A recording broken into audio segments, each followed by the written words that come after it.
Le secteur de la défense est considéré un peu plus comme défensif. Pourquoi? Parce que ce sont des grosses machines, ce sont des grosses entreprises. Elles ont des risques, on pourra les évoquer ensemble après. Elles sont soumises aussi à des risques, comme tu dis, le risque de paix, par exemple, en fait partie. Mais il y a une forme de lissage de l'investissement dans le secteur de la défense parce que on a des calendriers, des carnets de commandes à long terme, on a normalement de la visibilité, on a des gouvernements derrière soi, ce sont quand même des clients de taille, donc il y a tout un aspect, lame de fond qui fait que ça lisse la performance. Alors ça lisse aussi en termes de surprise, même s'il y a des innovations technologiques qui peuvent créer des booms haussiers, mais il y a aussi le risque d'être dépassé technologiquement, ou de pas bien prendre un virage technologique, ou d'avoir fait une erreur stratégique qui peut t'exposer. Bienvenue dans Défense Zone, le podcast qui traite des questions de défense et de sécurité. Cette semaine, nous avons rendez-vous avec Romain Daubry, analyste de marché financier chez Bourse Direct. Avec lui, nous allons parler d'investissement en bourse, plus particulièrement dans les valeurs liées à la défense et la sécurité. Bien entendu, il n'y a pas de conseils en investissement dans cet épisode, mais dans ce dernier, vous comprendrez comment faire pour investir intelligemment et éviter les erreurs qui peuvent coûter très cher. Enfin, si vous souhaitez commencer à investir avec Bourse Direct, vous pouvez passer par le lien en description et en vous inscrivant chez eux de notre part, vous aurez accès à des cadeaux. Je vous en parle en fin d'épisode. N'oubliez pas de vous abonner au podcast ainsi qu'à notre magazine papier pour soutenir notre travail. Nous vous souhaitons une bonne écoute. Bonjour Romain. Bonjour Frédéric. Bonjour, est-ce que tu peux te présenter ? Oui, bien sûr.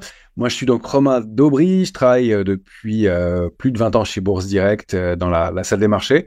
J'ai travaillé à l'origine sur des marchés un peu techniques qu'on appelle des marchés dérivés, c'est toujours le cas.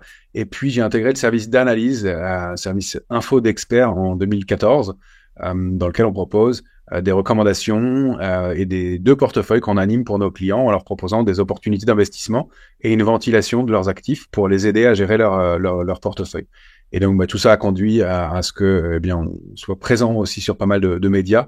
L'idée étant de, faire profiter et de bénéficier au plus d'investisseurs particuliers notamment possible, de notre lecture des marchés pour les accompagner dans la gestion de leur portefeuille.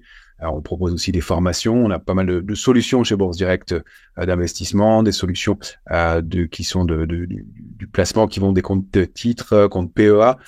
Ou des formats plus type assurance vie. Il y a pas mal toute une gamme de produits. L'idée, c'est qu'on accompagne les investisseurs particuliers dans la gestion autonome de leur portefeuille. Et donc, ma spécificité, c'est de leur donner ces clés-là et de la lecture des marchés pour essayer de leur permettre de repérer des opportunités. Super. Alors, je vais être tout à fait transparent comme je fais à chaque fois avec les auditeurs. Moi-même, je fais partie des clients de Bourse Direct. J'ai un compte depuis quelques temps et puis j'ai rencontré des gens dans cette entreprise. J'ai appris beaucoup de choses et du coup, j'ai demandé si c'était possible qu'on puisse rencontrer un expert pour partager du savoir sur notamment la partie défense parce que c'est quelque chose qui intéresse beaucoup nos lecteurs. Et donc, merci du coup d'être là. L'idée de cette interview aussi, c'est de faire un petit coup de projecteur sur le supplément qu'on a pu faire il y a quelques temps sur quelques analyses de titres français, européens, mondiaux dans ce secteur-là de la défense, mais forcément on peut pas aller trop dans le détail sur il manquer la partie qu'on va pouvoir voir ensemble sur concrètement comment ça marche grossièrement la bourse, quelles sont les opportunités, comment concrètement on peut s'y mettre quand on a peut-être un petit peu d'argent de côté. Euh, et, euh, bon, déjà, tout d'abord, est-ce que tu peux nous expliquer un peu ce qu'est Bourse Direct parce qu'on a pu voir effectivement, on t'a vu sur les médias, on a vu le logo, etc. Un peu partout, mais on ne sait pas forcément comment ça fonctionne. Concrètement, c'est quoi? Écoute, merci. Moi, je suis ravi de te rencontrer. Merci de cette interview. Je suis toujours content, moi, de faire partager cette expérience, d'expliquer qui on est, comment on fonctionne. Effectivement, Bourse Direct, c'est ce qu'on appelle un courtier. C'est donc un intermédiaire sur les marchés boursiers. Pour intervenir en bourse, en fait, on peut pas intervenir comme ça directement. Et si toi, tu veux vendre tes actions au total, moi, je peux pas les acheter immédiatement. Ça viendra peut-être avec la blockchain dans le temps, mais pour l'instant, c'est pas encore le cas. Il faut être membre d'une place de marché et pouvoir faire ces transactions. Par ailleurs, il faut que l'intermédiaire qui s'occupe de ces transactions-là garantisse le bon échange des opérations déjà. Il y a tout ce qu'on appelle la partie back-office, donc il va y avoir un vrai transfert de titres qui a lieu, et donc ces opérations, elles sont enregistrées via des chambres de compensation. Mais il va falloir aussi vérifier que eh bien celui qui achète ou celui qui vend les titres les a ou a les liquidités pour le faire. Ça, c'est notre métier aussi. Il y a tout un travail de contrôle aussi de la fraude des opérations, de la licéité des fonds, de la légalité des fonds, etc. Donc tout ça, c'est notre métier en amont, de savoir qui est notre client, de savoir où il va intervenir, comment il le fait et s'il le fait dans des conditions normales. Donc il y a pas uniquement un métier d'intermédiaire, il y a des choses qui sont plus complexes que ça. Et puis ensuite, nous, en tant qu'intermédiaire, on va se brancher sur différents marchés, sur différentes places de cotation. Il y a la bourse pour simplifier, la bourse de Paris, qui est Euronext, mais c'est Paris, Amsterdam, Lisbonne, Londres aussi. Et puis, il y a les marchés américains, c'est une autre place de marché. Il va falloir se connecter dessus aussi. Ce sont pas les mêmes règles de fonctionnement. C'est tout un écosystème qui est à mettre en place, tant technique que réglementaire, et pour pouvoir donc accéder et vérifier ces opérations. Puis au-delà de ça, il y a toute une structure de vérification des opérations, puisque on va router ces ordres en électronique. Et donc, il va falloir vérifier que le client ait les liquidités pour faire telle et telle opération dans la journée, que quand il a acheté ou vendu une action, on lui bloque bien la somme qui correspond et ou on lui restitue bien dès qu'il a vendu son action ou son produit. Et donc, ça va être notre métier de faire ça. Et puis, de proposer une gamme le plus large possible, mais le plus sérieux, le plus solide aussi possible, de produits pour pouvoir correspondre au profil de chacun. On va avoir très grossièrement différents, parmi tous les profils, du simple investisseur de long terme qui va se créer un portefeuille en investissant sur quelques actions, qui va pas être très actif, à ce qu'on peut appeler un day trader, donc un opérateur très actif qui va lui faire des opérations et être moins dans un positionnement d'investisseur qui va participer à la croissance et au développement d'une entreprise, mais qui va lui faire des arbitrages pour essayer de repérer, d'exploiter des opportunités sur les marchés. Alors, ce sont deux métiers et deux activités très différentes. Il faut d'ailleurs, et c'est pour ça que j'insiste, que les particuliers distinguent très bien entre les deux. Il y a le coup de bourse, c'est encore autre chose, mais il y a l'opération rapide ponctuelle qui a juste pour intérêt de repérer des écarts ou d'exploiter des écarts. Et puis, il y a vraiment le principe de comprendre une société, comprendre un secteur, comprendre une entreprise et d'y investir et de participer à son développement. Et bien le secteur de la défense en fait partie. C'est vraiment intéressant de creuser ce sujet-là. Et merci de la question parce que ça m'a permis de creuser un peu le sujet. Parce que en fait, il y a une grosse partie qui est financée par les gouvernements, mais l'actionnariat individuel permet aussi à ces entreprises de se développer. Et c'est le fond et les fondements de la bourse, c'est que quand une société, une entreprise a besoin de liquidité, d'argent pour acheter des usines, payer des salariés, etc. Elle peut faire appel à l'emprunt privé, à l'emprunt bancaire et puis aussi à la bourse. Et c'est un des intérêts, c'est de pouvoir permettre à l'intérêt maximal de se rencontrer. Et donc, c'est le rôle de Bourse Direct d'être ce courtier, cet intermédiaire qui va faire respecter la réglementation, donner des outils, donner des moyens, des accès, et puis aussi offrir tout le service de suivi dont on se rend pas compte. C'est pas uniquement une interface sur laquelle on va cliquer, on va dire j'achète et je vends, mais c'est derrière des avis d'opérer, des historiques de compte, des enregistrements et des enregistrements fiscaux, parce que toutes les opérations faites vont avoir une incidence fiscale. Et puis, toute une partie qu'on néglige aussi, dans laquelle on va pas rentrer en détail, mais qu'on connaît peu, c'est ce qu'on appelle les opérations sur titre.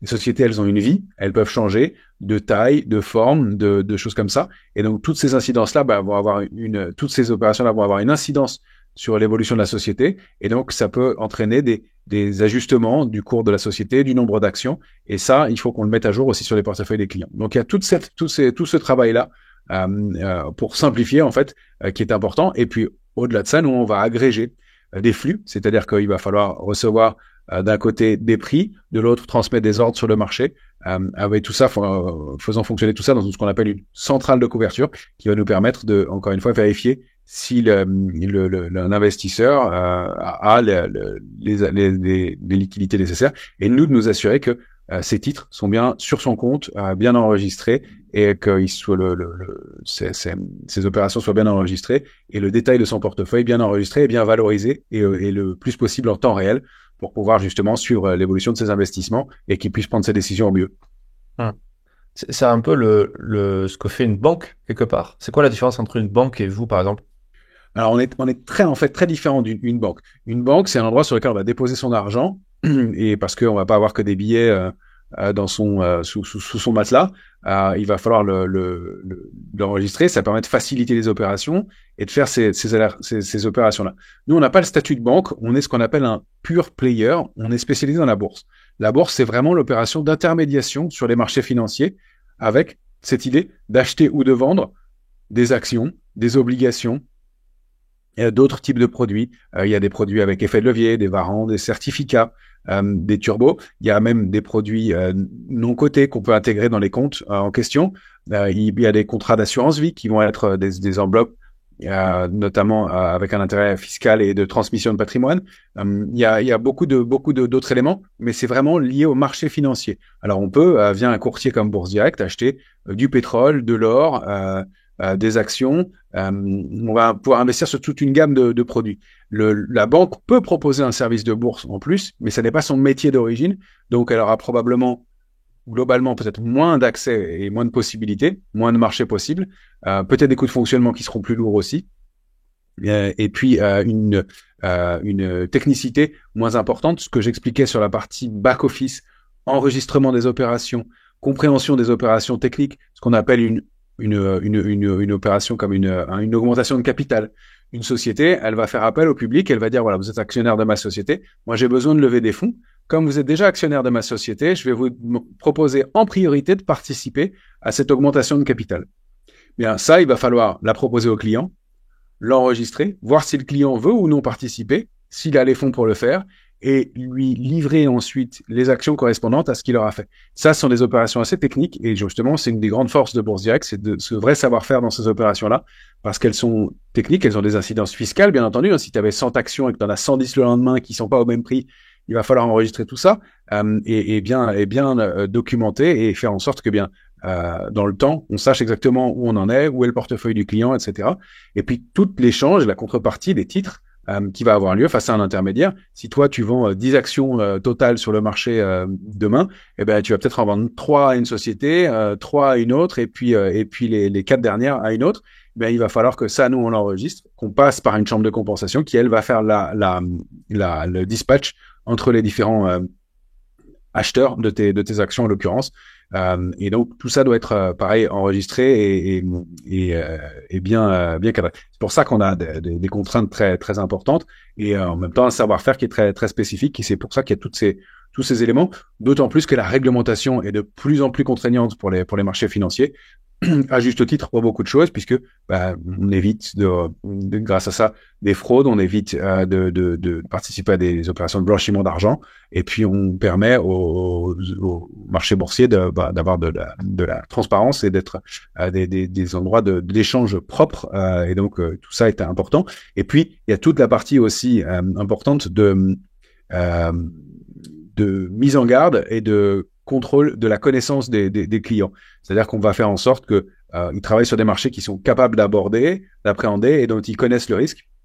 Le problème étant que parfois on se lance un peu sur les marchés boursiers sans bien connaître et on n'a pas trouvé forcément les éléments. On a de très bonnes formations pour ça. Il y a Christian Sanson chez Bourse Direct qui est le responsable des formations, qui fait des formations de tous les niveaux pour commencer à la bourse vraiment et à investir et à se créer son portefeuille jusqu'à des choses plus spécifiques et des opérations qu'on peut appeler de trading, mais des différents modules en fonction des besoins de chacun. On fait des vidéos aussi sur le sujet pour apprendre à utiliser le site Bourse Direct et à investir. Donc, il y a toute cette partie éducation et vérification des connaissances qui est vraiment importante, qui anime Bourse Direct depuis toujours et qui fait en sorte que on accompagne les gens, qu'on n'est pas juste un intermédiaire. Donc, c'est vraiment deux métiers différents. Il y en a un qui va permettre de faire des transactions et des opérations financières avec de l'argent liquide. Il y en a un autre qui va permettre vraiment de faire de l'échange de titres ou de produits pour investir. Donc, il y a différents supports et différents moyens de le faire.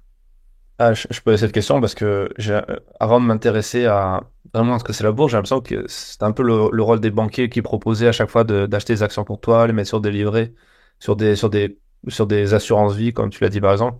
C'est vrai que c'est des produits qui proposent, mais et vous proposez quelque chose vraiment spécifique. C'est votre métier, vous faites que ça entre guillemets parce que tu l'as expliqué, il y a beaucoup de choses là-dedans, mais et alors par contre on a l'impression, enfin de l'extérieur, quand on discute avec des gens, on se rend compte que l'image de la bourse n'est pas forcément toujours très claire et saine dans le sens où on a l'impression qu'on joue un peu au casino quand on va acheter des actions, quand on voit la volatilité de certains titres.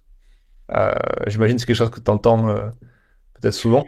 Bah, c'est pour ça que j'ai commencé effectivement. Alors, il y a plusieurs questions dans cela.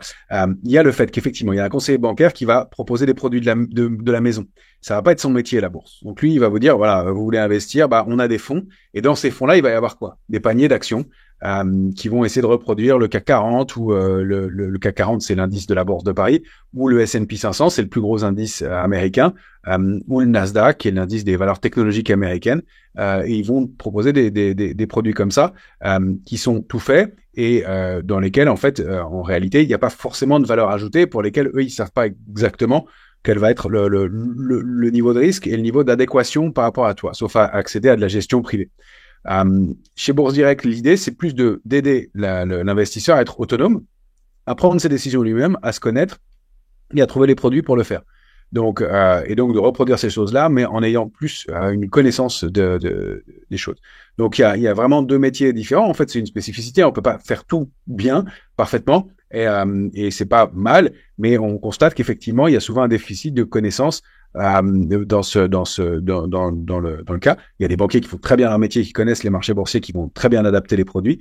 Il y en a dans lesquels on va plus vendre les produits de la maison et dans lesquels ça va être pas forcément hyper adapté aux besoins du particulier.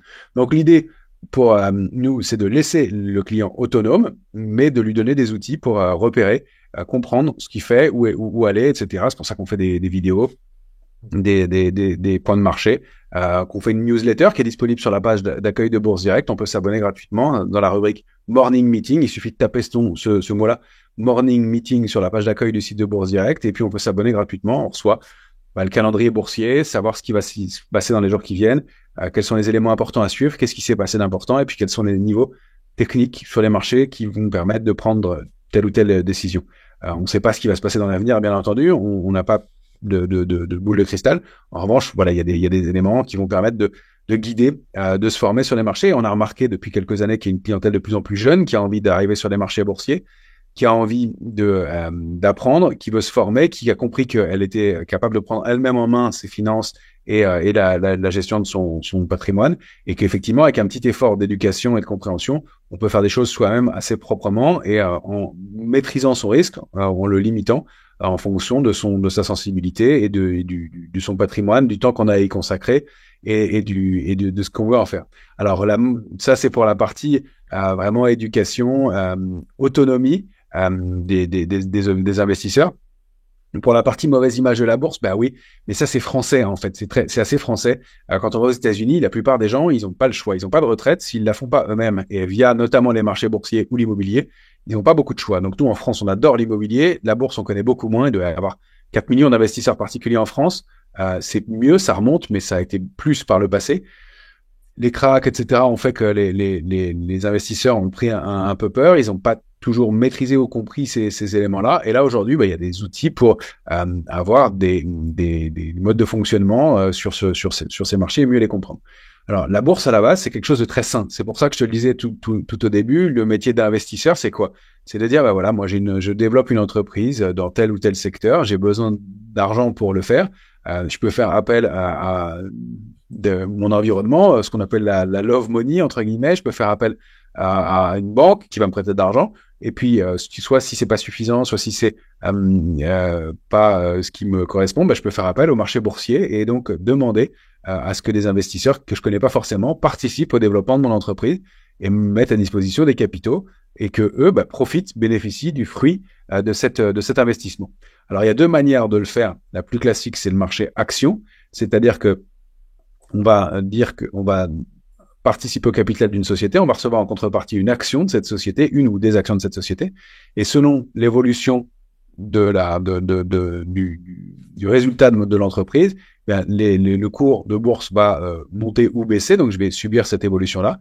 Et puis, la façon de récompenser ma fidélité et mon investissement, ça va être aussi de me donner ce qu'on appelle des dividendes, donc de participer, de recevoir une ou plusieurs fois par an une partie du bénéfice de la société sous forme de dividendes, donc voilà, qui vont arriver en déduction du cours de bourse, mais en liquidité sur mon compte ou sous forme d'actions nouvelles, selon le choix que je vais faire.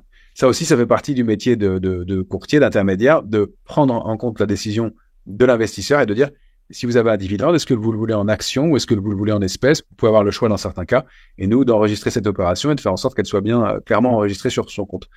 Et puis, il y a le marché obligataire qui est plus difficile d'accès pour les particuliers et dans lequel on participe, on prête de l'argent à une entreprise, mais on bénéficie pas de l'évolution de l'entreprise. Si elle gagne, elle fait 10 fois plus de bénéfices dans l'année qui vient, ben nous, on a un rendement qui est connu à l'avance et que la société va nous rembourser. On peut se positionner comme une banque et dire, voilà, moi, c'est 4,5 de rendement par an. Et donc, tous les ans, ben, je sais que pour 100 euros investis, je vais avoir 4,50 € à la fin de l'année.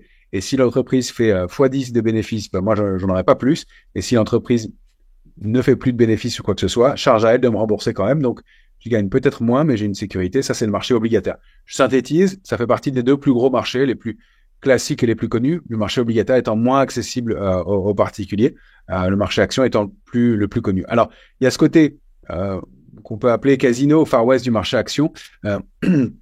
Bah parce qu'on ne connaît pas très bien les entreprises dans lesquelles on va investir. Alors, connaître une entreprise, c'est pas connaître son nom. Connaître une entreprise, par exemple, si tu penses connaître McDonald's, bah beaucoup pensent que McDonald's c'est une entreprise de sandwich. En fait, McDonald's c'est une entreprise d'immobilier. Peu de gens le savent, mais oui, ils vendent des sandwichs, mais le gros de leur activité, c'est un parc immobilier. Donc, il faut le comprendre, il faut voir le développement de ce parc-là et comment il fonctionne. Et voilà. Donc là, on peut aller dans des choses assez fines en termes de compréhension, ou avoir simplement bien la compréhension que l'intelligence artificielle est quelque chose qui se développe de façon concrète aujourd'hui et que des sociétés vont, grâce à ça, créer de nouveaux produits, se développer, gagner de l'argent. Et donc, on peut comprendre ces choses-là.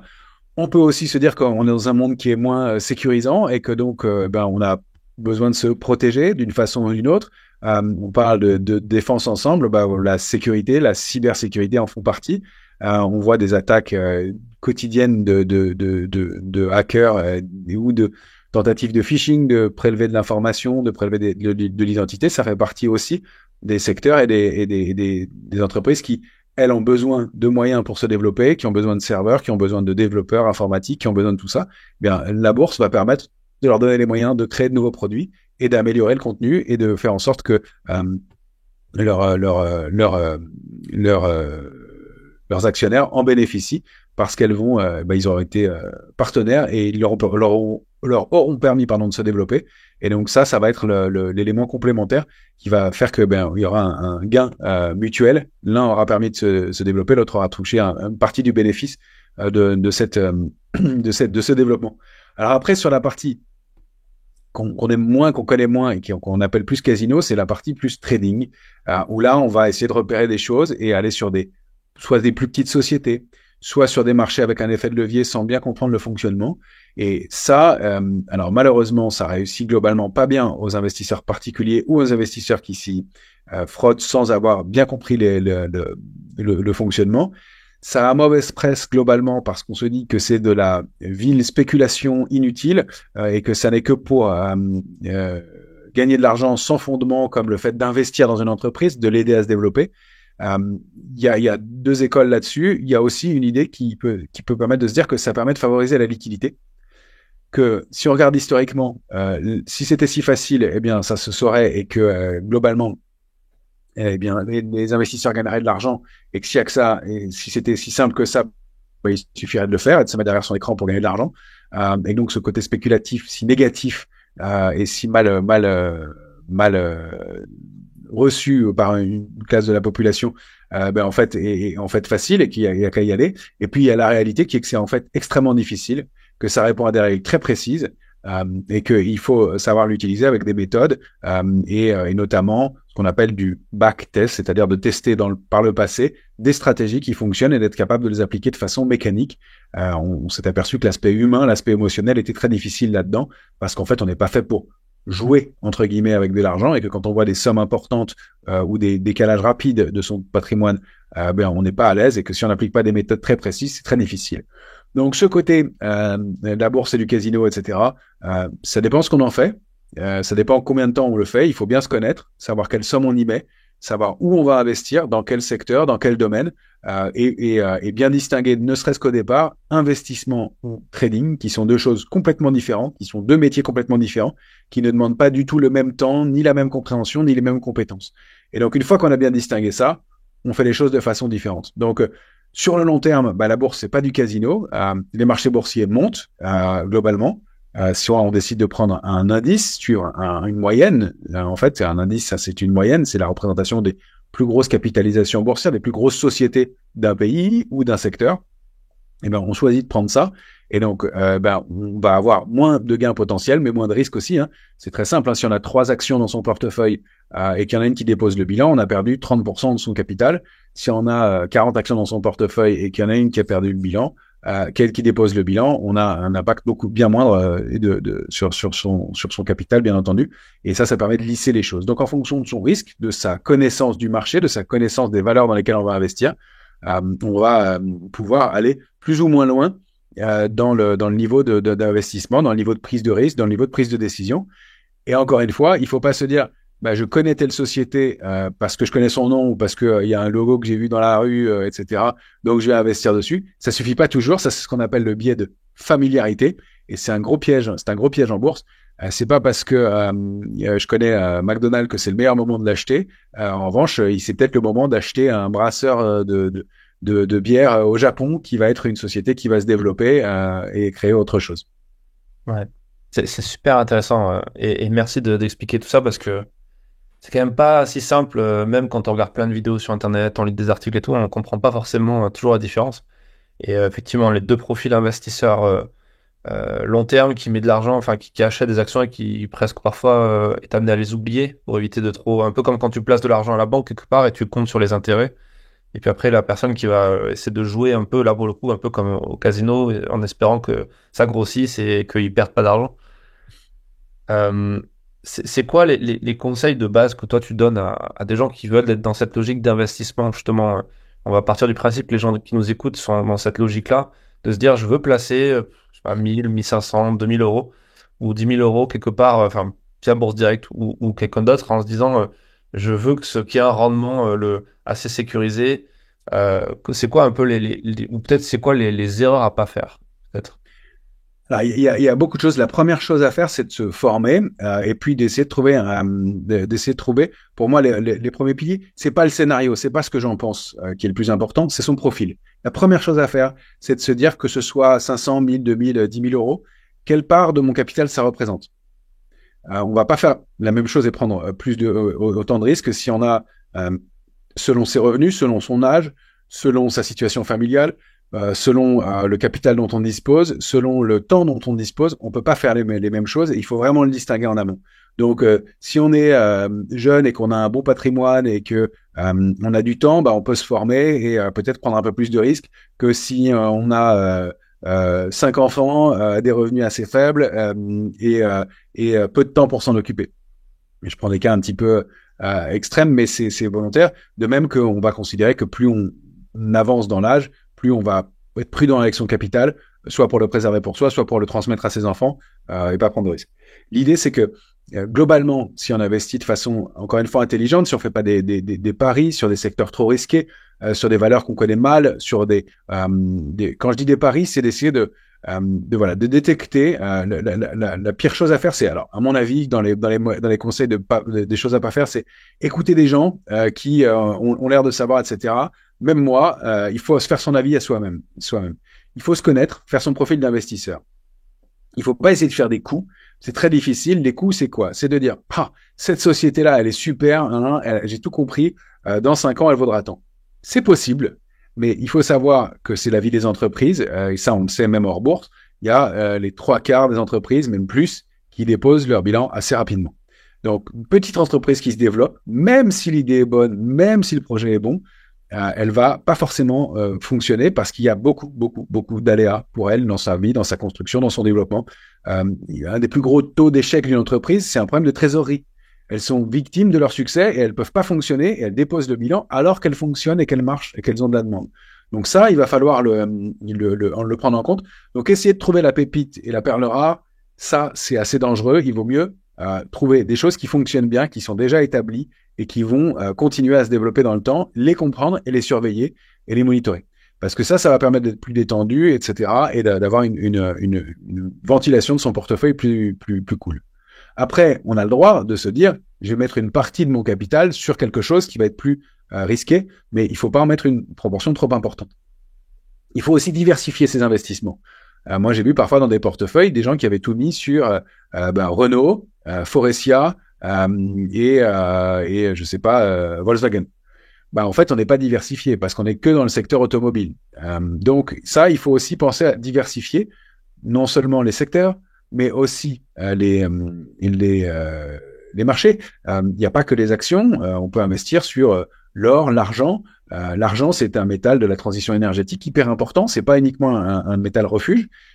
Ça sert aussi dans l'industrie, ça sert dans l'éolien, ça sert dans les batteries, ça sert dans plein de choses. Ça peut être une alternative et une part de son capital qu'on peut mettre là-dessus. Alors en revanche, c'est très volatile et donc ça peut bouger beaucoup. La volatilité, c'est la propension d'un actif à bouger. C'est-à-dire que l'argent, il est passé de 7 à 29 en 2 ans, mais il est aussi passé de 29 à 16 en 1 an. Donc il faut être capable de supporter ça. Pour supporter ça, il faut que ça représente une part moins importante dans son capital et comme ça lisse la performance et ça rend les choses selon son niveau de sensibilité au risque plus ou moins émotionnel. Donc on revient toujours à cette idée de se connaître, de savoir faire son profil d'investisseur, combien de temps je vais y passer. Voilà. Si on veut investir sur des actions, il faut savoir qu'il faut du temps. On va pas investir sur des actions pour 1 an. C'est pas possible. Dans ces cas-là, on investira sur ce qu'on appelle du monétaire. On avait oublié ça depuis 10 ans, mais il y a ce qu'on appelle les SICAV monétaires qui représentent l'évolution du taux de l'argent au jour le jour. C'est rémunéré aux alentours de 3,5% selon les taux définis par les banquiers centraux. Et comme les taux étaient à 0 pendant des années, on avait oublié ça. Et ça permet de lisser au moins et de ne pas subir l'évolution de l'inflation. Donc quelqu'un qui a 1 an de la trésorerie pendant 1 an et qui dans 1 an veut acheter une maison, on va pas lui conseiller d'aller investir en bourse sur 1 an parce que si c'est le mauvais moment, au moment où il va devoir déboucler sa position ou récupérer ses billes, il va se retrouver dans une situation inconfortable avec des moins-values et ça va pas être confortable. Donc on dit que pour la bourse, il faut au moins 3 ans et moi je pense qu'il faut viser même au-delà 4-5 ans et se laisser le temps pour un investisseur de construire. Ensuite de construire selon des zones géographiques. Il y a des grosses zones, c'est l'Europe, les États-Unis et l'Asie. Je schématise, on peut faire plus fin, mais il y a ces zones-là. Et à l'intérieur des zones, en fonction de sa compréhension, de voir s'il y a des secteurs qui sont plus intéressants que d'autres et qui vont permettre de répondre aussi à ses envies. Puis après, à l'intérieur de ça, il y a le côté aspiration. On va en parler dans le secteur de la défense justement. Il y a des choses qu'on a envie de faire et puis des choses dans lesquelles on n'a pas envie d'investir. Il y a des gens qui veulent pas investir dans le tabac, pourtant c'est coté en bourse, on peut. Il y a des gens qui vont pas vouloir investir dans les armes ou dans les armes non conventionnelles. Ça peut être le cas. Donc ça aussi, ça fait partie de ses sensibilités. Il y a des gens qui vont vouloir investir pour des choses plus durables en termes d'environnement. Et donc là-dedans, il va falloir faire le tri aussi, parce qu'il y a eu beaucoup pendant un moment ce qu'on a appelé le greenwashing, c'est-à-dire qu'on a appelé tout vert pour que les gens investissent dedans, alors qu'en fait, on n'avait pas vraiment de choses très vertes. Donc en fait, il va falloir, en fonction du temps qu'on a envie d'y passer, du risque qu'on a envie de prendre, trouver la ventilation qui peut correspondre le mieux possible. Maintenant, il y a des études intéressantes sur le sujet. Plus on est longtemps en bourse, plus le rendement est intéressant et moins le risque augmente. Donc, il y a toujours une comparaison qui est faite justement avec le casino. On dit que plus on passe de temps au casino, plus on perd d'argent, alors que plus on passe de temps en bourse, moins on a de chances d'en perdre. Et les études moyennes, c'est toujours pareil. Si vous avez investi sur Alcatel dans les années 2000, vous avez tout perdu aujourd'hui. Si vous avez investi sur un panier d'actions américaines dans les 20 dernières années, vous avez un capital qui a en moyenne, je veux pas donner de chiffres parce que je trouve que c'est un peu faussé. Il y en a qui disent 9,5, etc. Si on enlève l'inflation, etc., c'est bien en dessous de ça en réalité, moins la fiscalité, moins tout ça. Mais on a des rendements qui peuvent avoisiner les 4-5% sans faire grand-chose et sans être trop ambitieux et sans bouger beaucoup non plus. Et on s'est aperçu qu'effectivement, il y a eu des études sur le sujet que si on avait choisi quelques bonnes actions et qu'on les avait conservées sur le temps, il y avait des rendements qui étaient intéressants. C'est une alternative. Après, c'est une alternative en plus de l'immobilier, en plus du reste. et de se dire qu'on va pas avoir besoin de retirer cette somme d'argent dans les 4-5 ans qui viennent au mieux, parce que si on est mal rentré, on considère que c'est le temps qu'il faudra pour retrouver au moins ses cours d'entrée et sortir dans des conditions confortables. Euh, c'est à peu près cette moyenne-là qu'il faut avoir en tête. Super intéressant, c'est-à-dire qu'en gros, on entend beaucoup sur Internet les gens dire, surtout en crypto-monnaie, n'investissez que ce que vous êtes prêt à perdre. Là, c'est plus que vous êtes prêt à ne pas toucher pendant les 5 prochaines années qui vous sont pas nécessaires, indispensables pour vivre, quoi. Exactement. Dans les crypto-monnaies, c'est bien de dire ce que vous êtes prêt à perdre parce que c'est le Far West encore. Il n'y a pas de réglementation, très peu. On ne sait pas où vont aller les projets. Il y aura des choses magnifiques, j'imagine, dedans. Il y en a déjà qui se mettent en place et je t'en parlais tout à l'heure. Donc, je suis sensible à ça aussi. Maintenant, il y a beaucoup de projets qui vont plus rien valoir. On le sait et qui vont disparaître. Donc, c'est pas la même chose. Si tu investis dans une société qui a du rendement régulier, voilà, il peut y avoir un accident pour cette société-là, il peut y avoir un accident ponctuel ou un accident plus grave, il peut y avoir quelque chose qui fonctionne pas, mais a priori, elle va avoir quand même plus de chances de durer dans le temps. Alors il y a eu des scandales, hein, il y a eu Wirecard qui était une des premières cotations de la bourse allemande qui en fait était dont les comptes étaient falsifiés. C'est arrivé aussi. Ça paraît incroyable que des trous pareils aient pu passer. Donc, c'est pas une garantie contre tout. Je prends des exemples extrêmes. Il y a des choses, il y a aussi des choses pas claires là-dedans. Maintenant, quand on investit sur des grosses capitalisations installées depuis longtemps, parce que Wirecard s'était installé depuis quelques temps, mais pas historique, on a des chances aussi qu'elle continue à se développer, qu'elle sache faire et que ces gros acteurs-là permettent de lisser et d'être un peu tranquille, et notamment, puisque c'est notre sujet du jour, le secteur de la défense présente des intérêts hyper importants de ce côté-là. Des actions comme Safran ou Thales sont des actions qui, même si elles subissent des à-coups dans leur parcours boursier, montent régulièrement depuis des années, et c'est des boîtes qui sont extrêmement bien gérées, qui ont du rendement régulier, qui ont du chiffre d'affaires constant, et ça, c'est un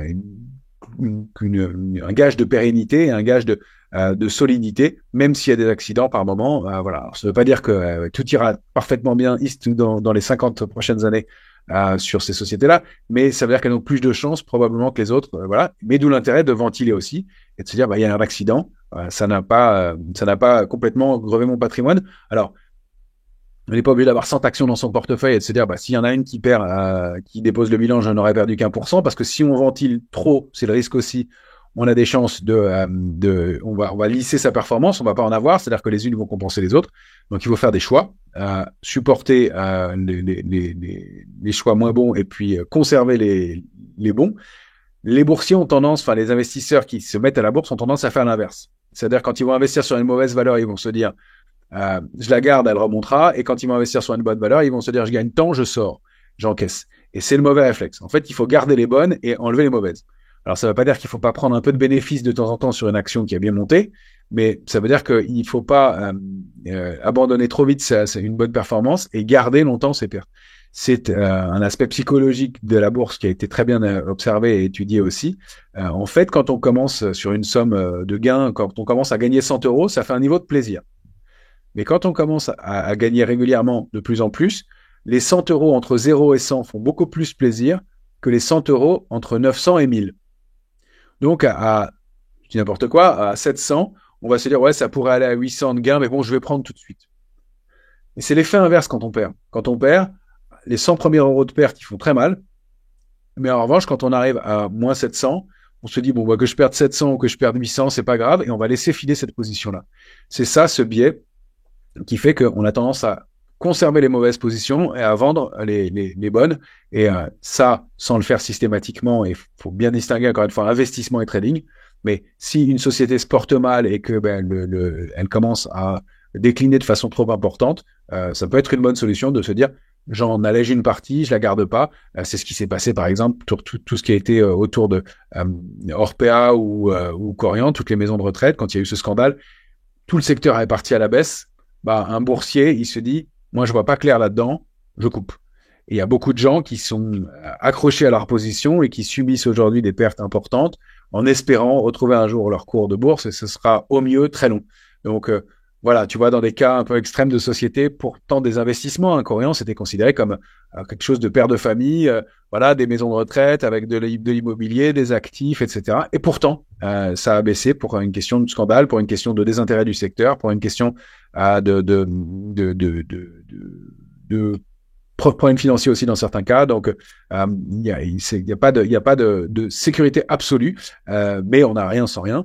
Et aux États-Unis, ben, par exemple, les opérateurs sont, comme ils n'ont pas de retraite par répartition, eux, ils s'intéressent au marché boursier, ils essaient de le comprendre, ils essaient de les faire fonctionner et donc de pouvoir comprendre ce dans quoi ils investissent et ils se frottent à ça. Mais la jeune génération chez nous et la période Covid a déclenché beaucoup de choses de ce côté-là, s'intéresse et a envie de prendre en main ses finances, a compris que ben, les choses allaient changer en termes de gestion de son patrimoine et puis qu'il y avait des choses à faire de ce côté-là.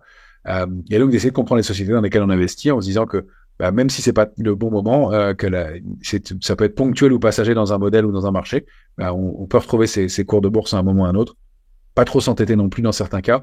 Il faut être capable d'avoir du discernement là-dedans et puis garder les bonnes et les renforcer.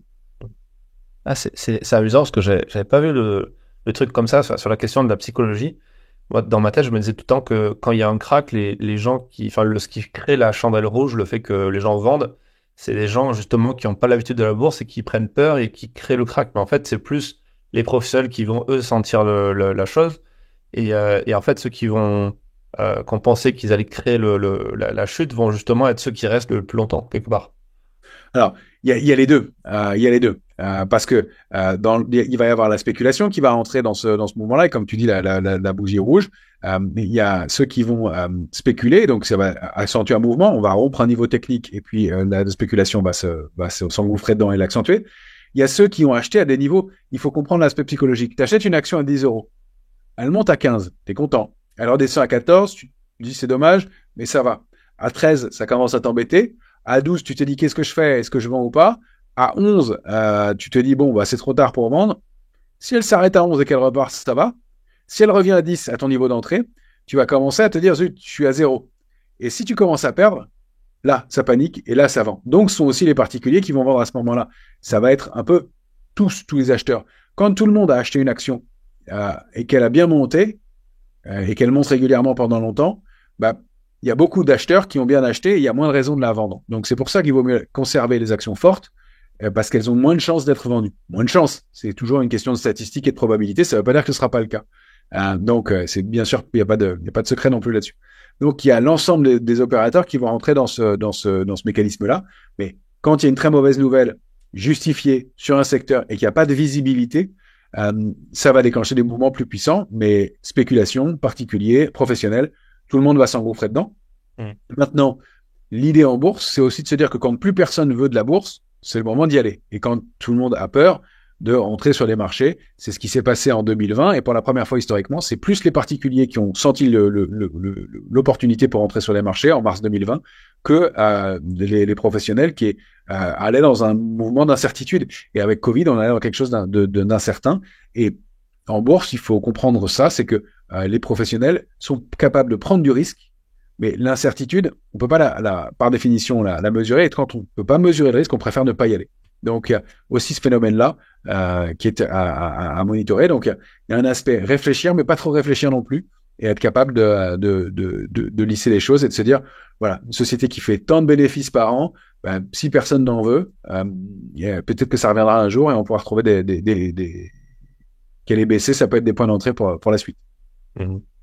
Alors, t'en as parlé, il y a des secteurs tu disais, il y a des accidents qui peuvent pénaliser. Pour le coup, le secteur de l'armement, l'accident, c'est un peu cynique de dire ça, mais c'est la paix. C'est le fait que c'est Ouais. un peu ce qu'on voit dans le film Lord of War. Tu sais, je sais pas si tu te rappelles à la fin du film quand il est bien embêté parce que c'est la paix. Et après, il se dit, bon, heureusement, il y a encore moyen de faire un peu d'argent en vendant de l'énergie, de l'or, etc. Mais aujourd'hui, on est dans un monde où il y a, je crois, 52 conflits armés sur Terre, un truc comme ça. Enfin, on n'a jamais eu autant de conflits depuis la Deuxième Guerre mondiale, enfin depuis la fin de la Deuxième Guerre mondiale. Donc on est en train de quitter cette période de paix pour aller vers une période vraiment de guerre. Et là, on voit le secteur qui s'affole depuis même le début de la guerre en Ukraine il y a 2 ans. Euh, Exactement. tu me disais avant qu'on commence que c'est un secteur défensif, la défense. Comment ça s'explique en fait tout ça? Bah, en bourse, on considère qu'il y a des secteurs qui vont avoir plus de chances de progresser, qui vont être plus rentables, mais qui sont plus cycliques, plus liés à l'évolution du cycle et de l'économie. Puis il y a des secteurs qui vont être plus défensifs. On va dire que la santé en fait partie, et le secteur de la défense est considéré un peu plus comme défensif. Pourquoi? Parce que ce sont des grosses machines, ce sont des grosses entreprises. Elles ont des risques, on pourra les évoquer ensemble après. Elles sont soumises aussi à des risques, comme tu dis, le risque de paix, par exemple, en fait partie. Mais il y a une forme de lissage de l'investissement dans le secteur de la défense parce que on a des calendriers, des carnets de commandes à long terme, on a normalement de la visibilité, on a des gouvernements derrière soi, ce sont quand même des clients de taille, donc il y a tout un aspect lame de fond qui fait que ça lisse la performance. Alors ça lisse aussi en termes de surprise, même s'il y a des innovations technologiques qui peuvent créer des booms haussiers, mais il y a aussi le risque d'être dépassé technologiquement, de pas bien prendre un virage technologique ou d'avoir fait une erreur stratégique qui peut t'exposer. Mais globalement, on considère que c'est un peu plus défensif. En plus, ça a un avantage d'être un secteur où il y a pas mal de trésorerie, de flux de capitaux et de trésorerie, et donc de pouvoir verser des dividendes dont on parlait tout à l'heure. Et donc ça peut intéresser les investisseurs sur le long terme, d'avoir du rendement, c'est-à-dire de percevoir ce fameux dividende, cette part du bénéfice qui va être versé sur le compte directement. Hmm. Sur, pour venir sur le marché français, parce que avant de parler des titres qui sont intéressants, il faut parler aussi du modèle en France qui est un peu différent. Alors, c'est pas un modèle, mais il y a des avantages en France que d'autres pays n'ont pas. Je pense au PEA, où il y a une fiscalité qui est assez réduite quand on fait un peu le topo de toutes les solutions qu'il y a sur le marché. Est-ce que tu peux nous faire justement un petit topo sur ça tu nous as bien expliqué la différence entre les titres, les obligations, enfin le marché des obligations. Comment tu présentes les choses pour la partie de PEA? Parce que Bourse Direct permet d'ouvrir un PEA justement. Effectivement. Alors le PEA, c'est une spécificité française, tu as raison, qui est ce que s'appelle le plan d'épargne en action. C'est une enveloppe fiscale qui fait que tes investissements sont plus limités. Tu vas pouvoir investir sur, en gros, des actions européennes et pas étrangères, même s'il y a quelques paniers de valeurs qu'on peut intégrer dans le PEA. Donc tu vas pouvoir investir dans un champ un peu plus limité, mais à condition de conserver cette enveloppe fiscale, pas forcément les actions en question, mais cette enveloppe fiscale ouverte pendant au moins 5 ans, tu vas bénéficier d'un impôt moins important. Alors, j'ai plus les chiffres pile en tête, mais l'imposition, elle est autour de 30% en France, et grâce au PEA, tu vas payer que 15,5% de mémoire. Pardon, mon chiffre est pas exact, il faudrait que je le vérifie. Ça s'ajuste de temps en temps, mais tu vas avoir, écoute, je vais pas donner de mauvais chiffres, voilà, fiscalité PEA, 17,2. Voilà. Tu te soumis à 17,2 au lieu de 30. Donc, l'imposition, si tu retires de l'argent de ton compte PEA, est moins important que les 30% de flat tax qu'on a aujourd'hui. Donc, c'est très simple. Hein, si tu as gagné 100 euros sur ton PEA et que tu retires de l'argent, tu vas payer 17,20 € d'impôt au lieu de payer 30 euros d'impôt grâce à l'enveloppe PEA. Donc, c'est intéressant pour ça. C'est pourquoi? C'est pour inciter les Français à effectivement investir et conserver leur investissement. Ça a une optique de long terme. Ça a aussi pour but de permettre d'accéder et de focaliser l'investissement sur la zone Europe et notamment la France, et puis de bénéficier d'une fiscalité un peu plus avantageuse dans le temps. Ça peut être aussi un outil de transmission, pourquoi pas. Il y a des PEA et PEA PME aussi qui existent, qui permettent d'augmenter la fourchette. Alors sur un PEA, on peut apporter jusqu'à parce qu'il y a une limite C'est pas 150 000 euros. c'est 150, je crois que ça va augmenter un peu. Que je dise pas de bêtises. Oui, tu as raison, 150 000. Et il y a une spécificité aussi pour le PEA-PME et il y a un cumul à faire sur les deux. On retrouve tout ça sur la page d'accueil du site Bourse Direct dans la FAQ sur le PEA et le détail de la fiscalité. Mais c'est une enveloppe qui peut être intéressante. Maintenant, à mon sens, c'est bien d'avoir un PEA. Je pense que c'est bien d'avoir aussi un compte titre ordinaire, ce qu'on appelle un compte titre ordinaire, qui est un compte qui permet de faire toutes les opérations et tous les marchés. Pourquoi? Parce que ça permet d'avoir accès à des marchés qui sont pas accessibles sur un compte PEA, par exemple des matières premières, qui moi paraissent être un arbitrage intéressant, justement une façon de gérer son capital. Encore une fois, pas que sur les actions. Quand il y a eu hausse de l'inflation, par définition, elle était aussi liée à l'évolution des matières premières. C'était intéressant de pouvoir mettre des matières premières, que ce soit de l'or, qu'on considère comme une valeur refuge, pourquoi pas, même si on dit que l'or ne produit rien, au moins il y a ce côté refuge qui est toujours à prendre en compte. Et puis d'autres matières premières, pourquoi pas, comme le pétrole, comme l'argent, comme on en parlait tout à l'heure, ou le cuivre aussi, qui est un métal de la transition énergétique. Donc, ça permet de ventiler les choses et de pouvoir avoir d'autres opportunités d'investissement, voire d'autres marchés. Où le marché de la technologie aux États-Unis se porte extrêmement bien depuis des années. C'est un moyen d'y participer, même s'il y a quelques paniers de valeurs, les fameux ETF, qui permettent d'investir au sein d'un PEA maintenant sur ce secteur-là. Ouais. Justement, est-ce que tu peux nous expliquer ce qu'est un ETF pour les gens qui ne connaissent pas? Un ETF ou tracker, c'est un panier d'actions. C'est un outil qui a beaucoup de succès, qui a été créé maintenant il y a plus d'une vingtaine d'années, qui permet de ventiler, réduire son risque. En fait, au lieu d'acheter, si on regarde l'indice CAC 40, c'est les 40 premières capitalisations de la Bourse de Paris. Alors cet indice, il est un petit peu compliqué parce que en plus, on donne une pondération dans le CAC 40 en fonction de la taille de chaque entreprise, donc de sa valeur dans l'indice CAC 40. Donc, si on voulait reproduire l'indice CAC 40 soi-même, il faudrait acheter tant de pourcents de LVMH, tant de pourcents de Total, tant de pourcents de Sanofi pour le reproduire en temps réel. Ça ferait plein d'ordres de bourse, ça ferait une ventilation compliquée à respecter parce qu'en fonction de l'évolution du cours, il faudrait bouger. Donc, il y a des produits qui permettent de reproduire l'évolution de l'indice CAC 40 en un seul ordre de bourse. C'est ce qu'on appelle un tracker.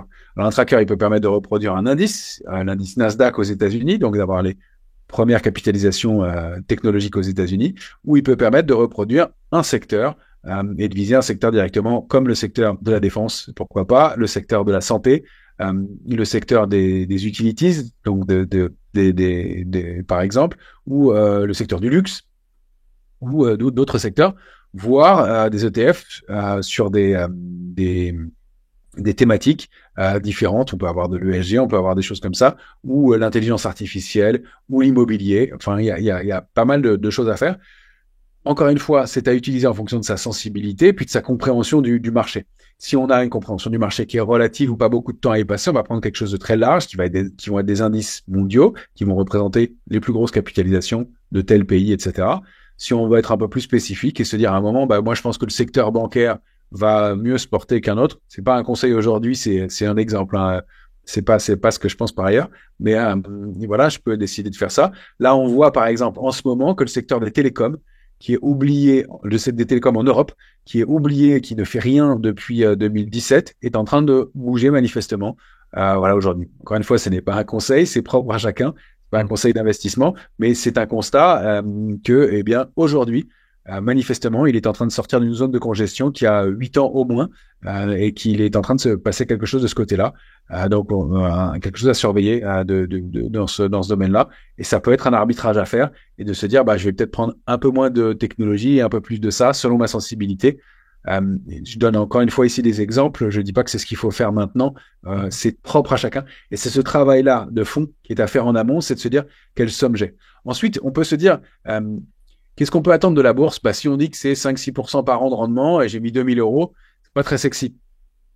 En revanche, il faut bien penser à cette idée d'intérêt composé, de se dire que plus je vais abonder au capital régulièrement et mettre une somme régulièrement pour alimenter mon compte, et plus je vais avoir d'effets de levier sur le temps et plus je vais être capable d'avoir un impact sur le marché. Alors les 4, 5, 6, 7, 8, 10 premières années, c'est peut-être pas beaucoup quand on part avec 2000 €, mais au bout de quelques temps, ça va commencer à représenter quelque chose de significatif, puis on ne sait pas si une somme complémentaire arrive, si on a un héritage, si on a une somme inattendue, un bonus ou quelque chose, de pouvoir augmenter son investissement, déjà d'y être prêt, de l'avoir fait en amont, d'avoir préparé les choses, d'avoir le compte ouvert pour ça, d'avoir compris comment ça fonctionnait, et puis d'avoir évité des bêtises en ayant ventilé un peu ses positions, avoir choisi quelques actions. Alors, il n'y a pas de ventilation optimale, mais je voulais préciser cet élément-là aussi.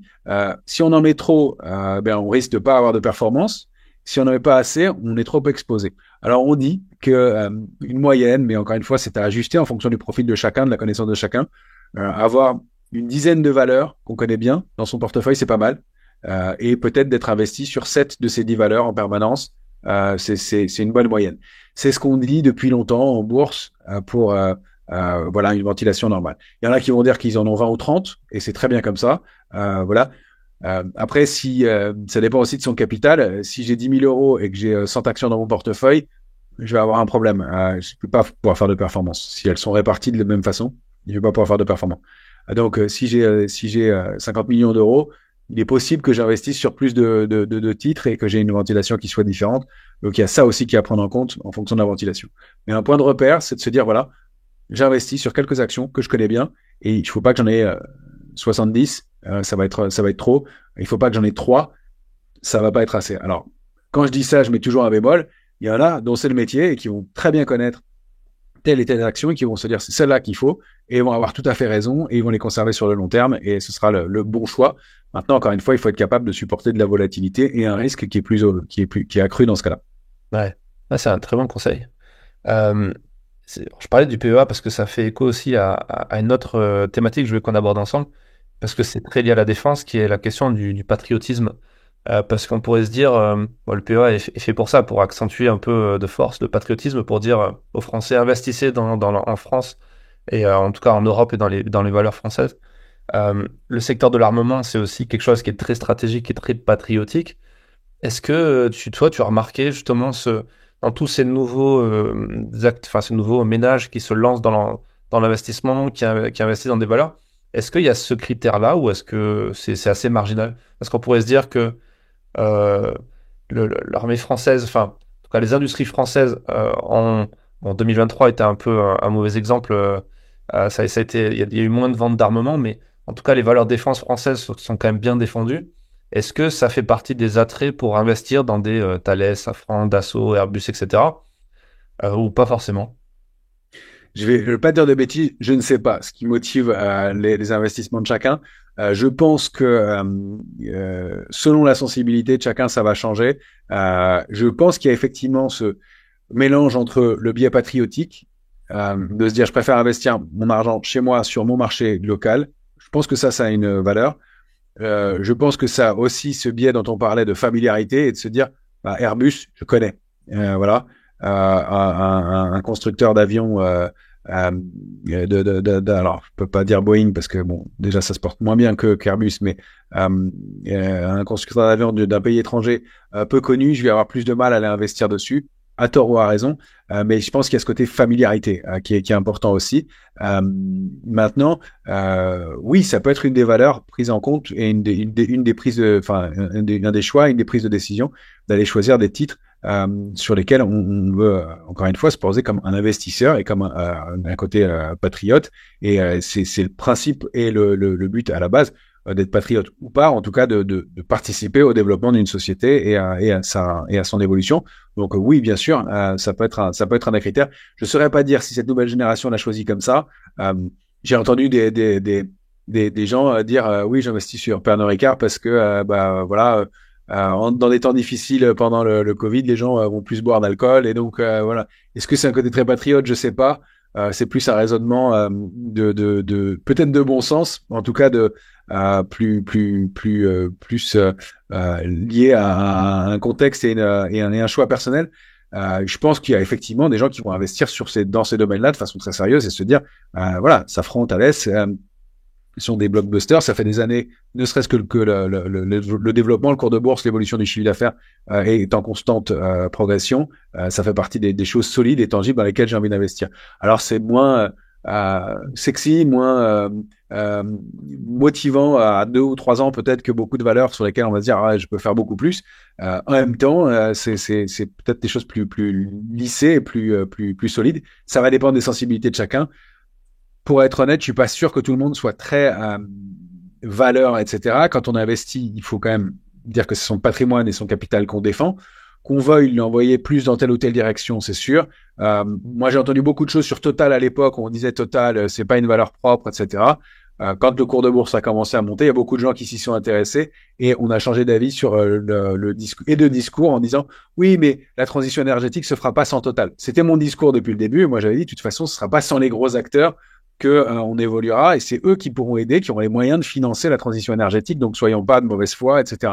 Mais on sent que si c'est du côté émotionnel, il y a aussi un aspect financier. Il faut pas être de mauvaise foi. Et donc, probablement, si l'opportunité est là, elle va permettre de rassurer encore plus l'investisseur pour son investissement. Investir sur un titre qui est une très belle société, mais qui gagne pas d'argent, même si elle est patriotiquement sympathique, c'est pas forcément ou nécessairement le but des gens qui vont placer leur argent. Ouais.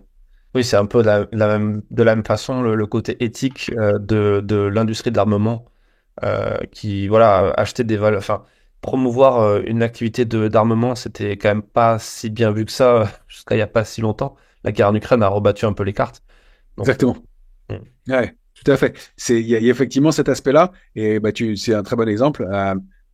Déjà, l'armement, c'est pas bien, l'armement, c'est pas beau. Et puis aujourd'hui, de se dire, bah, si on réinvestit des budgets. J'ai vu que l'Allemagne, en préparant notre sujet, effectivement, depuis la guerre en Ukraine, l'Allemagne avait décidé d'augmenter son budget de 100 milliards de dollars, ce qui est pas beaucoup à l'échelle mondiale, mais c'est quand même important, d'euros, pardon, de plus jusqu'en 2028.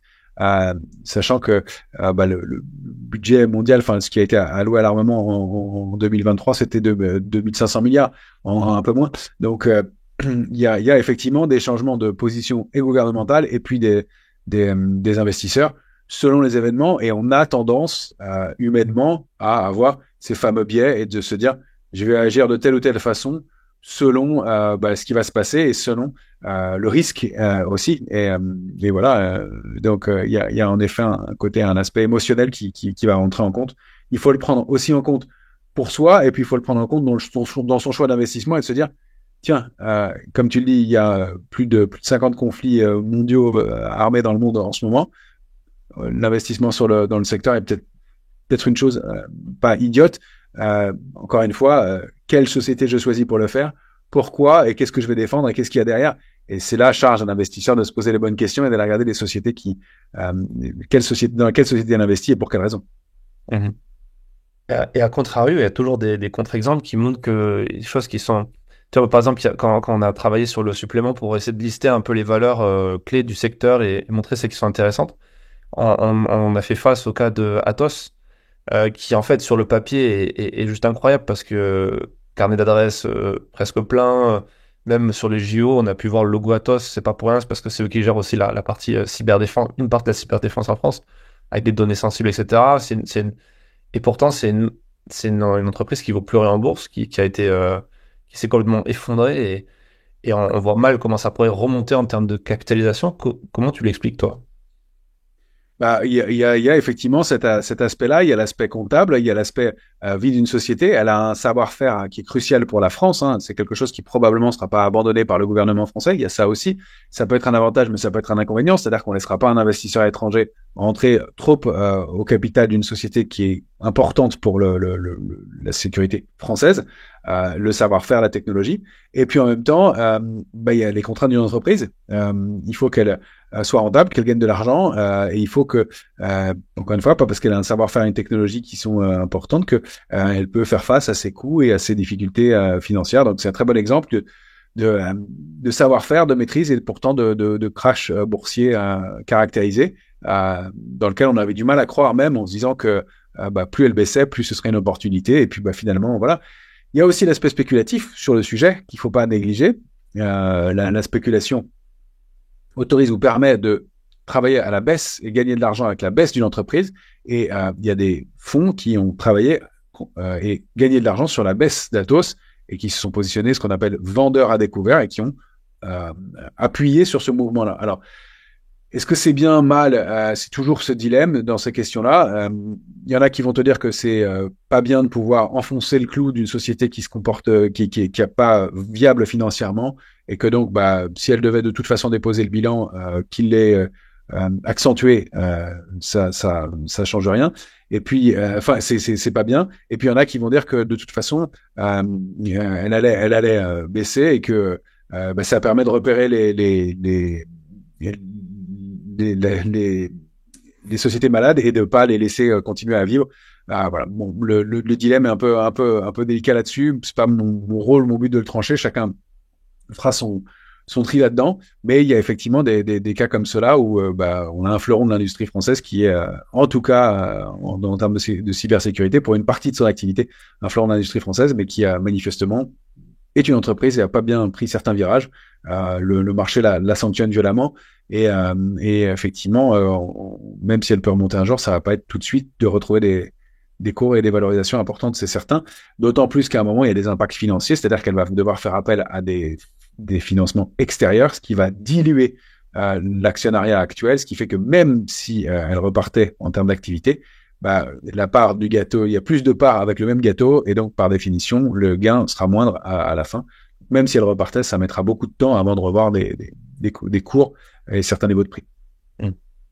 Ouais, et cette vente à découvert, on va pas rentrer trop dans le détail parce que c'est très technique, mais c'est vrai que ça montre le côté contre-intuitif et presque artificiel aussi du marché. Je pense par exemple dans l'autre sens avec l'affaire GameStop, où des petits porteurs ont parié à la hausse pour un titre, alors que les plus gros fonds d'investissement parient à la baisse pour une entreprise qui de base était plus dans le game, parce qu'en gros c'était des gens qui vendaient c'était l'ancêtre de Netflix, en gros, donc des gens qui vendaient quelque chose qui n'était plus des vidéoclubs, des choses comme ça.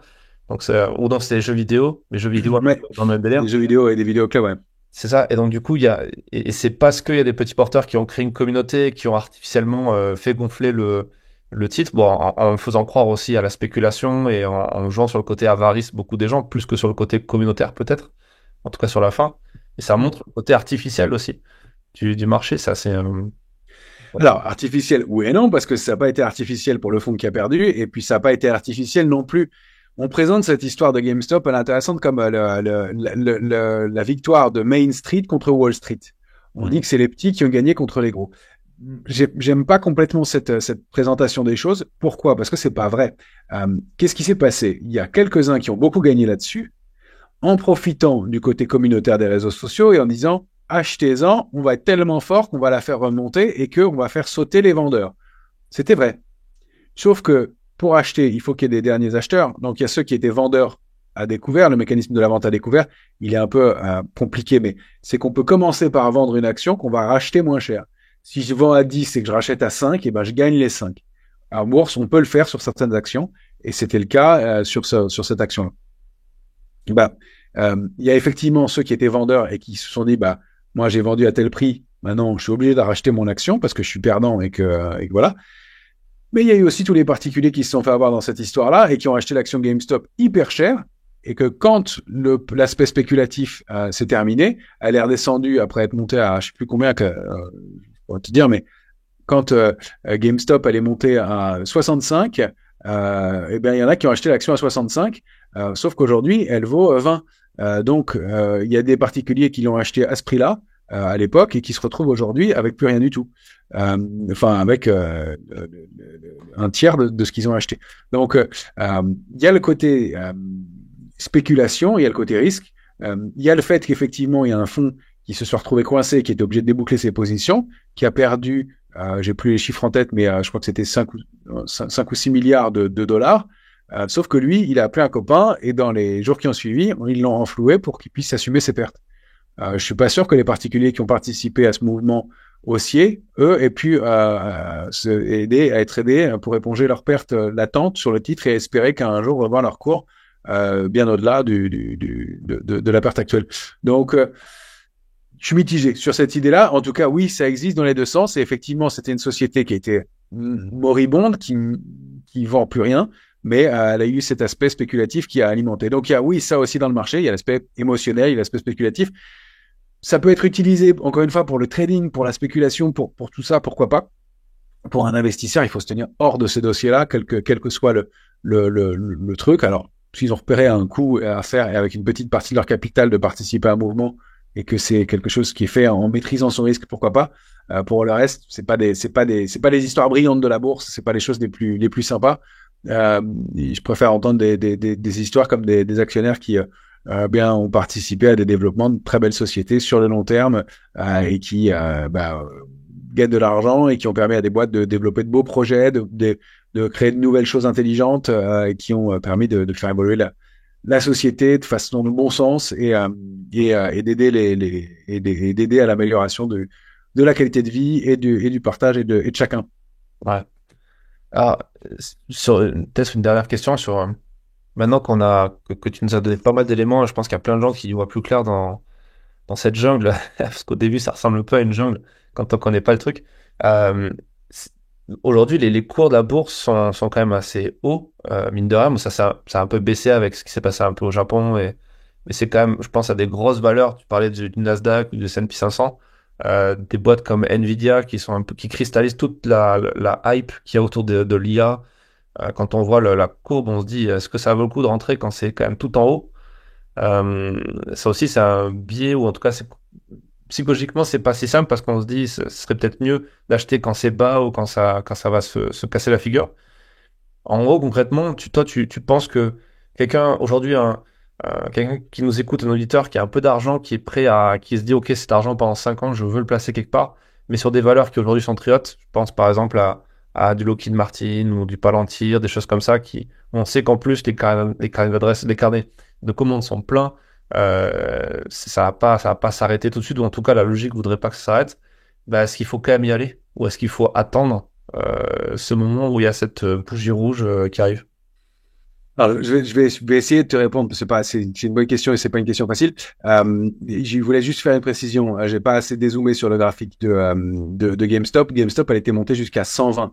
Elle vaut 20 aujourd'hui. Voilà, la perte, elle est pas de 65 au plus haut. Elle est pour des gens, des particuliers qui ont payé 105, 110, 115, 120 en croyant participer à un raz-de-marée et qui s'est arrêté à un moment par définition parce que quand les vendeurs à découvert ont fini de se racheter, ils ont fini par se racheter. J'avais donné un des chiffres qui était pas bon. Elle est redescendue à 11 entre temps. C'est te dire le niveau de perte. Hein, c'est 10 fois le montant de celui qui a payé le dernier. Donc, alors, est-ce qu'il faut être investi ou pas?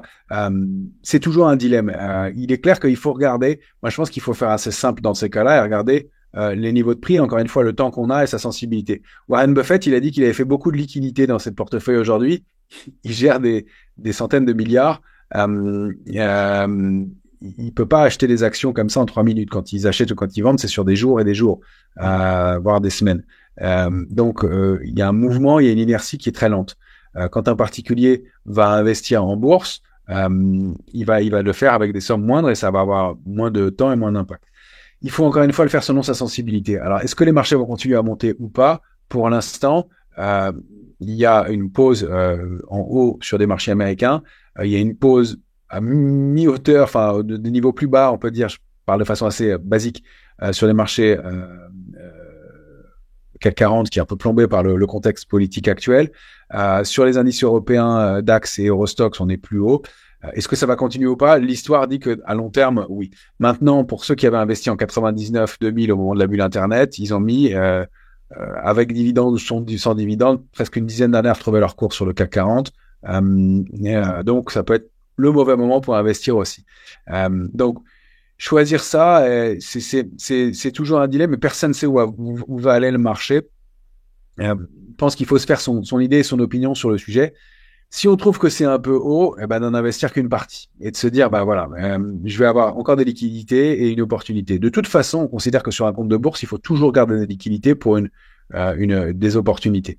Maintenant, c'est de regarder les grands mouvements de la bourse. Et si je peux donner un conseil assez basique, assez simple, on a rarement vu, à part Covid, qui était un peu un cas particulier, la bourse s'effondrer du jour au lendemain. En général, c'est un mouvement lent qui se met en place. Et même Covid, si tu regardes avant Covid, c'était assez haut. Parce que pour qu'un mouvement de baisse soit fort, il faut qu'il y ait beaucoup de vendeurs. Si tout le monde a des liquidités et que personne n'est investi en bourse, on peut difficilement s'effondrer plus bas. Ça peut, mais on peut difficilement s'effondrer plus bas. Il faut qu'on parte d'un point haut. Donc effectivement, plus le marché est haut, mais qu'est-ce que ça veut dire? Plus il a de chances de baisser violemment, parce qu'il y a ce fameux phénomène qu'on expliquait tout à l'heure avec ton point d'entrée et si tout le monde est confortable ou les moins. Donc, il faut qu'il y ait un événement un peu important. Et si tu regardes les dernières années, les retournements de tendance de bourse, ils ont mis quand même quelques temps à se mettre en place. 99-2000, ça a mis un an et demi, 2000-2001. Et c'est le 11 septembre 2001 que ça a vraiment déclenché le mouvement de baisse. Ça, c'est arrondi. Donc, si on vise des mouvements très lents, on va pouvoir observer ces gros mouvements. Je dis pas qu'on va les deviner, et se dire, bon, là, c'est peut-être un peu tard pour investir 100% de mon capital. Et donc, mettre une proportion plus ou moins importante de son capital, parce qu'effectivement, si on se dit, j'ai en tout et pour tout 2000 euros à investir en bourse, c'est maintenant, je mets tout, on a peut-être un risque asymétrique de se dire, bah, les indices vont encore prendre 15%, mais ils risquent d'en perdre 50 ou 60% ensuite, et donc je vais avoir peut-être gagné 15% à un moment, mais me retrouver en perte de 40 ou 50% de mon investissement dans les 2 ans qui viennent. Donc, il faut peut-être en mettre qu'une partie, si on considère que le timing n'est pas parfait, de garder des billes pour un moment où ce sera plus opportun. Et puis, il y a aussi le choix des valeurs sur lesquelles on le fait. Il y en a peut-être qui vont prendre plus que ça et progresser plus que ça dans les mois qui viennent, et donc dans un secteur ou dans un autre, plus optimisé. Donc, il n'y a pas, encore une fois, une bonne réponse à ça, mais il y a effectivement un moment où c'est plus opportun d'en mettre plus ou moins. Et au moment de Covid, rétrospectivement, c'est facile de le dire, mais ça avait bien baissé. Et même si ça peut continuer, tout ce qui a perdu 50%, on peut perdre encore 50%. On a quand même plus de chances de choisir mieux son moment pour le faire. Une façon de faire, c'est aussi de le faire par palier et par étape, c'est-à-dire de se dire, c'est pas parce qu'on a perdu 30% sur les bourses mondiales, il faut se rappeler qu'au moment de Covid, parce que peu de gens s'en souviennent, le CAC 40, c'était 40% de baisse quasiment. Donc, pas parce qu'on a perdu 40% que c'est le meilleur moment pour le faire, mais on peut investir une partie du capital. Et si on se dit, bah, j'ai 2000 euros, allez, je mets 1000, et puis si ça a l'air de confirmer que ça remonte un peu, bah, je remettrai 500, et puis si ça confirme, je remettrai 500. Et comme ça, on a toujours des billes si c'était pas le bon moment, et en même temps, si ça remonte, ben, je suis dedans et je vais avoir un prix de revient qui va être intéressant parce que j'aurais mis une plus grosse somme au départ, mais j'aurais renforcé une position gagnante. Ça, c'est ce qu'on appelle le pyramidage et ça permet de rentrer dans le sens du marché et de pas se retrouver trop exposé. Alors, on peut se tromper dans ce pyramidage, mais au moins, on a un prix de revient qui est bien. Et donc, si on se dit qu'à 10, c'était intéressant d'entrer, et ben à 12, on renforce et puis à 14, on renforce. Et quand, avec des quantités moins importantes, et ben en faisant ça, on va avoir un prix de revient qui va pas être à 12, mais un prix de revient qui va être à 10,5 ou 11, et qui fait qu'on aura de la marge et on va transpirer moins que les autres et on aura plus de temps pour agir. Super. J'ai une dernière question, elle est encore plus difficile. C'était OK. Euh, Sans sortir la boule de cristal, si demain il y avait une troisième guerre mondiale, euh, quand on regarde l'histoire, quand on regarde les graphiques et qu'on sait tout ça, tu penses que c'est quoi le scénario le plus probable? C'est tout le monde va ou justement s'il y a des... En tout cas, peut-être précisément dans le milieu de l'armement. Qu'est-ce que tu en penses, toi? Je pense que ce serait plus le temps de s'occuper des actions. Je pense que plus personne voudrait savoir ce qui se passe. Après, ça dépend comment ce conflit se déploie, comment il se développe, qu'est-ce qui est en jeu. Si c'est l'électronique, etc., comme tout est électronique aujourd'hui, savoir si tu as du Palantir en portefeuille, tout le monde va s'en moquer. Je pense que ce serait d'autres considérations qu'il faudrait avoir à ce moment-là. Et après, ça dépend où est ce conflit, comment il est localisé, et s'il y a une zone qui est isolée du reste et qu'elle peut bénéficier d'un effort de guerre, pourquoi pas l'exploiter. Mais globalement, je pense que ce serait pas la question à ce moment-là sur le marché, que ce serait un peu sauf qui peut, et que encore une fois, prendre un risque, les boursiers veulent bien le faire, l'incertitude, ils veulent pas. Donc si on ne sait pas du tout où ça va, et qu'on voit que les choses sont pas canalisées ou qu'elles peuvent dégénérer, tout le monde va vouloir retirer ses billes, et là ça peut déclencher des mouvements qui sont très importants, et quelles que soient les actions, quel que soit le secteur, même si il y a des opportunités qui pourraient se mettre en place par la suite, mais je pense que si on parle de conflit mondial armé, ce sera une opportunité peut-être à plus long terme, mais ce sera pas sur le moment un moment enfin, d'opportunité instantanée sur les marchés. Ouais, OK. Euh, Écoute, merci. Est-ce que tu veux partager peut-être un dernier conseil, peut-être plus axé sur la partie défense avec les gens qui nous écoutent? Bah, sur la défense, on a évoqué quelques valeurs. Ce qui est intéressant, c'est peut-être d'essayer de comprendre justement et de faire un cas concret sur ce qu'est l'investissement dans la défense. La défense, c'est pas mal de choses, hein. Il y a le militaire, terre, air, mer. Il y a la surveillance, il y a la cybersécurité. Donc déjà, dans quoi on veut investir en termes de conviction d'investisseurs et puis en termes de conviction peut-être humaine aussi, etc. Je regardais un peu la répartition du marché pour vous citer quelques valeurs et réfléchir sur le sujet, mais on a parlé de la France, Thales, Airbus, Dassault Aviation, Safran, Atos, qui effectivement se portent pas bien. Il y a les plus petites valeurs sur la cybersécurité en France qu'on peut regarder. Encore une fois, c'est pas un conseil d'investissement, c'est pour citer des noms de valeurs qui existent. Il y a Walix ou Nextedia qui sont des petites valeurs dans le domaine qu'on peut regarder et qu'un investisseur sur lesquels un investisseur peut se pencher et essayer de comprendre le modèle et le fonctionnement et de se dire tiens, ça peut être un acteur qui peut être intéressant pour investir dans le domaine. Après, le gros marché sur lequel moi je me suis intéressé, sur lequel je suis allé zoomer suite à ta demande de faire ce podcast, c'est le marché américain. Et c'était assez intéressant de voir comment ça se répartissait. Dans l'aviation, tu as Boeing et General Dynamics, notamment. J'ai un peu résumé.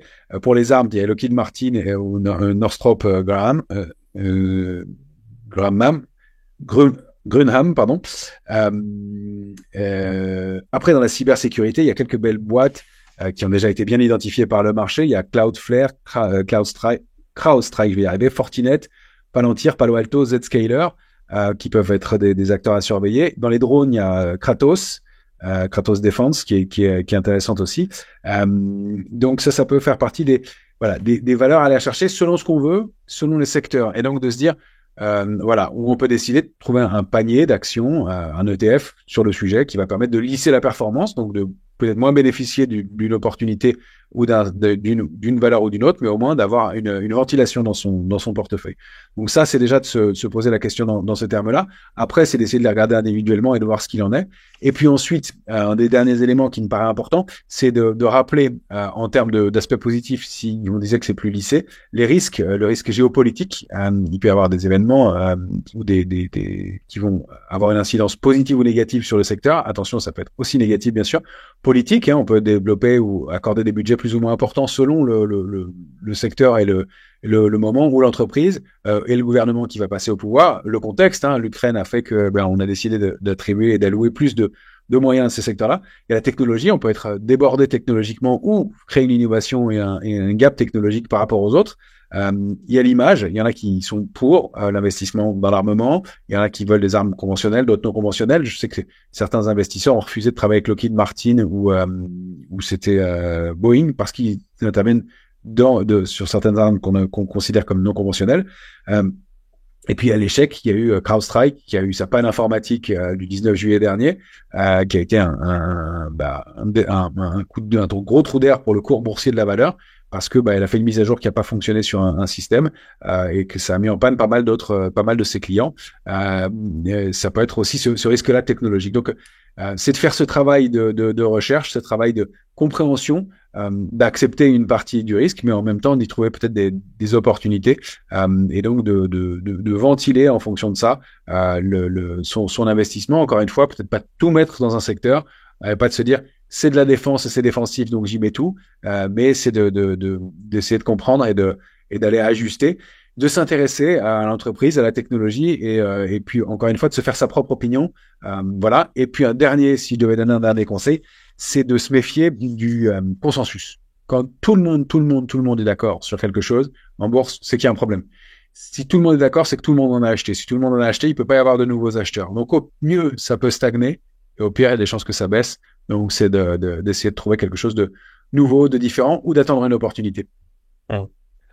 C'est super. Il y a un truc, moi, je trouve génial avec ça, avec cet univers, c'est que tu l'as dit, ça, tu es obligé d'aller creuser, d'aller chercher des informations, donc apprendre des choses, et du coup, tu gagnes en expérience, en culture générale.